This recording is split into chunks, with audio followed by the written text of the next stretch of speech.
Today, I have a little project that I think you might want to follow along with. I'm going to fix my leaky windshield.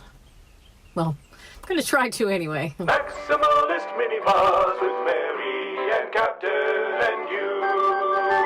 Get on the bus! We have thank yous again. We have James Glenn, the superstar, again. We have JJ's channel, turning into a superstar, again. And we have Nancy McIntyre. So thank you guys. Thank you. And for anybody else, what I'm talking about is that super thanks button underneath the video. These guys all used it this week.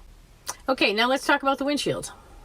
I did a video a while back where I showed you some leaks that I was experiencing on my beautiful bus, Max. You can see there's quite a bit of rust and damage. Before I left Boston, I had a bunch of work done by this guy, Teddy. And honestly, I'd rather do this than check engine lights and all that other bull. Amazing. He's my new go-to mechanic slash restorationist slash bodywork guy.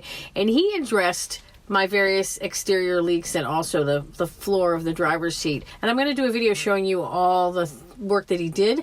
But today, I need to tackle something that Teddy did not fix, which is the windshield. He didn't fix it because I didn't ask him to, because I didn't realize it was the windshield that was actually leaking. I thought the leak was coming from up above, but it's actually leaking in through the windshield. And once I figured that out, I thought the leak was only in one place. So initially I used some silicone to stop it up right where the water was coming out. But that didn't stop the leak. It still kept leaking. And then I realized that the piece that was covering the seam where the windshield meets the bus was creating a channel that was directing all the water to come out in one spot. So I took that piece off, and here it is. And first thing I noticed is there's all this rust inside. So that, you know, it confirms that the water's going all the way through this channel. And now I'm on the road, so I really don't have enough silicone, or frankly, enough patience to silicone the whole thing, but I got to get it fixed because everything on the dash keeps getting wet. It's hard though, because it's been raining so much. It's hard to do any kind of complicated fix when things are still wet. You know, you need it to be dry. So I decided to try like a really simple fix, and I'm going to try to use some Flex Seal tape to fix this mess.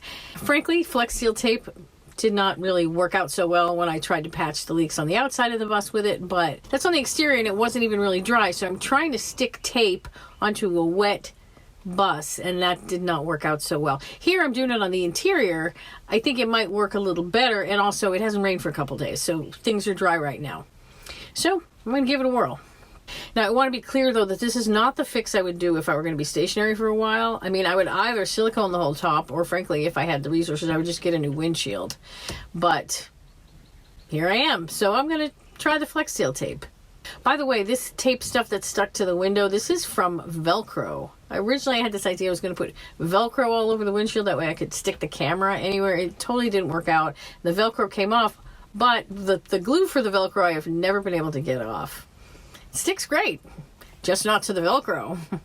First thing I have to deal with is the Flex Seal tape is 4 inches wide, and I don't want to take up 4 inches of my windshield with it, so I'm going to cut it. Well, first I'm going to lay it loosely across that seam all the way across, and see, it looks like a big roll, but this project's going to take almost the whole roll. Once I have it up there, I'm going to cut it, and you notice this side I cut a lot shorter than the other sides because I got a little worried that I had maybe cut it a little too short once I got going over here. Then I'm going to take this little squeegee thing that I originally got for the purpose of putting contact paper up, and I'm going to use that to cram the Flex Seal tape into the crevice where the original silicone is worn out, and hopefully that's going to seal things up. So I'm going to cram it all in there, and then I'm going to wait until it rains. Before I put the metal piece back on, I'm going to wait till it rains and see if it worked or not. I don't know when it's going to rain again. I'm not hoping for rain anytime soon, but we're not really going to be able to see the results of this until it does rain. So this is one of those to be continued adventures.